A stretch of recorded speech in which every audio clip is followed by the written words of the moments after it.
With my first encounter of fighting two Fire Bellowbacks, yes, that's two Fire Bellowbacks, I was able to defeat them with using these tactics.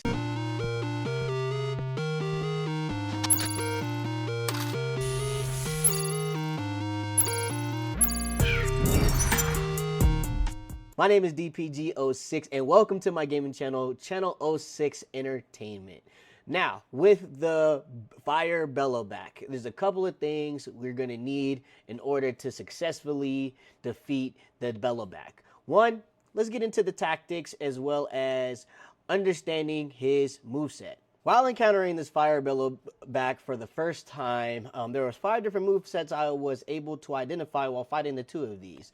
One was being the Spit Fireball. So it does shoot out a fireball in your direction, whether it's at you or in your area, and it does area damage of fire once it lands. So you want to make sure you're dodging, stay out of the fire. Pretty easy to dodge with this attack. The other 4 movesets are going to be more of the mid-range and close-range type battle styles for them. One of them is going to be the Charge Slam. So when you're trying to approach them, they will sprint at you very quickly, and then they will slam, and it's kind of like a little area damage too. So keep a lookout for that. Next, they have a fire sweep. So they'll spit fire out of their snout and they'll spin in a circle, which if you're inside of that area, they will physically hit you, as well as you'll get residual damage from the fire damage as well. Last, they do have a tail sweep. So if you're on the back end towards them and you're not really in their line of sight, they will use their tail to hit you instead of doing like a similar with the fire sweep. So keep a lookout for that, as well as the flamethrower. Obviously, if they have flames and they're spitting it from their snout, they're gonna have that flamethrower too. They actually caught me off guard because I thought I seen them all, but I should have known that they was gonna have a flamethrower. Now, how to handle these is a whole different ball game, right? With the spit fireball, it is very easy to dodge. If you're already keeping your distance away from the Fire Bellowback, it's very easy. It's very easy to identify. It's easy to dodge, whether you go backward side. Just be careful because, like I said, it does leave fire area damage too. So just keep a lookout for that. But like I said, very easy to dodge. Now with the Charge Slam, as well, another easy moveset to dodge. But it is pretty quick, so you want to keep aware and be aware because it runs straight at you and then it slams and it does a small area damage. So you want to either dodge to the side or dodge backwards at the right time to where you're avoiding all of that. Now, the fire sweep is another thing I think you could just dodge one way or another just to avoid the physical of it. But if you want to try to avoid the physical and the fire, I would suggest dodging backwards very quickly just to get out of the area. That would be the best moveset possible, best way to get out of that without getting any harm. And the same thing with the tail sweep. If you're on the back end of them, just keep movement. Just because like these movesets with these machines they can be back to back, so you want to just stay on your toes. Try not to get overzealous with the attacks, and then just keep spamming because that will put you in a bad position. And then the flamethrower, I'm actually shocked that it caught me off guard.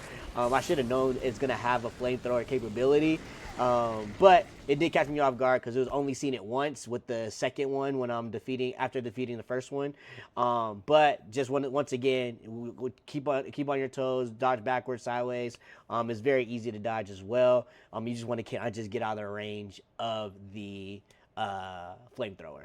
Alrighty, now I am only level 13, but this is the tree that I had. I'm not going to highlight everything, but I'm going to highlight the things that were specific for this fight that was useful. First, with the concentration. Concentration just helps me slow down time while aiming down sight. So with concentration, it helps you just be able to get your aim right to where then now you are able to make a precision shot when it comes to firing your bow. Next, we have critical hit. So once they're down, which we'll get into later on, once they're down, you can use this critical hit to where you can do some heavier damage than what you would have done if you was just attacking normally, whether with your bow or with your spear. Next, speaking of your spear, precision. I have precision 1 and precision plus, to where light spear attacks have a greater increase to knock off the armor and the components. So to where with the spear, now with my light attacks, I can able to knock off that armor to where then I am exposing them to doing a lot more damage quickly. The two weapons that I used in this fight was the Nora Longshot Bow, which had two mods on it, which was the increasing handling and the impact damage. And then the all-star weapon I used was the Tripcaster, which has one mod, which is the handling for this Tripcaster. And the Tripcaster, like I said, is the all-star weapon of this fight. Reason being is because once they was stunned, I was able to use that to my advantage and do some damage with that. The Nora Longshot Bow did okay damage, but it wasn't a lot of damage to where it was a deciding factor in this fight. Lastly, we have armor. Now, I just had this very rare item on. It didn't help me at all, to be completely honest with you. As you're looking at it, it only shows that I am resistant to electric.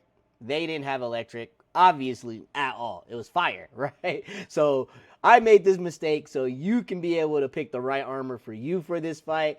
Obviously, pick something that has fire resistance because that is going to be more helpful than following me, my dumb butt, using the electric resistance. So pick a fire resistance, not an electric resistance. We're all set now. So before we get into the gameplay, let's just talk about tactics, right? We have the moveset down. We have our armor, skill tree, and weapons down. Now let's talk about tactics. First, make sure you're full on heals. No matter how much preparing you have around like what you know and how to approach things, you always want to have max on heals to where if you are in a bad position, that you can be able to recover in that bad position to where you can get back into the fight. Now, speaking of fighting, the Tripcaster is going to be the all-star of this fight. Obviously, I'm low level, so I don't have heavy damage equipment like that, but the Tripcaster helps you stun them to where then in your skill tree you have the critical to where then you can be able to do heavy damage while they're down, as well as poking at them with the bow. Now with your bow, don't rely on that as your damage dealer, right? You want to use that as more of a bait to trick them into getting into the Tripcaster to where then you can do that critical damage using your spear. Now, also you could do not only just the critical damage, you have your heavy attack that you could do, but like I said, you also have your precisions in there as well to where it does your light damage to where it can be able to take off some of that armor to where now you're doing a lot more damage over time. Now in my gameplay, like I said, this is my first interaction with them, so I used up pretty much all my heals, but like I said, I was able to identify a lot of the move sets to where then I was able to take down both of the Fire Bellowbacks. So hope you enjoyed this video. If this was useful, make sure you hit that like button, subscribe for, like I said, more content that we'll be discussing around all RPG games once I get into those, showing boss fights, interesting missions and fun missions as well. But let's get into the gameplay. The body itself is shot.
dropped it!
distance.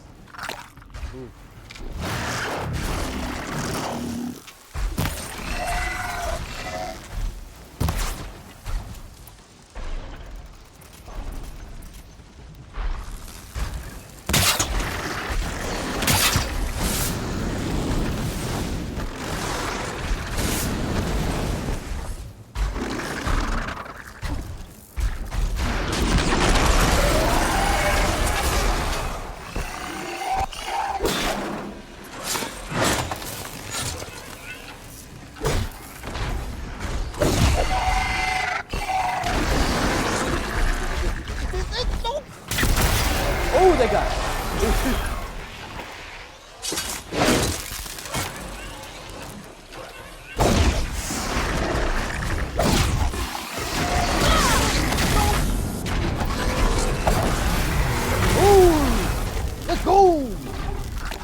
shit. That was fun. Alright, that was fun.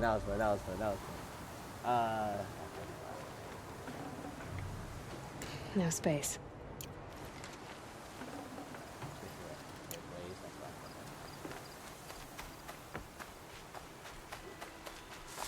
Now that was a fire video, right? Now if you like it, make sure you hit that like button. If you enjoy videos like this, make sure you subscribe because there's going to be some more Horizon Zero Dawn coming to you. We're very early on in the game. I'm only level 13 at this moment, so we got a lot more gameplay of other animals, missions possibly coming through to show you how to get those done and how to avoid whatever mistakes I've made, right? To where you can be able to handle it a lot easier and a lot better, okay? And then comment with some animals you want me to cover so I can be able to get those posted for you guys and making sure you're still engaged and helping out the community, right? So we all got into games to have fun. Why not have fun together, right? So once again, my name is DPG. I will catch y'all in the next video. Peace.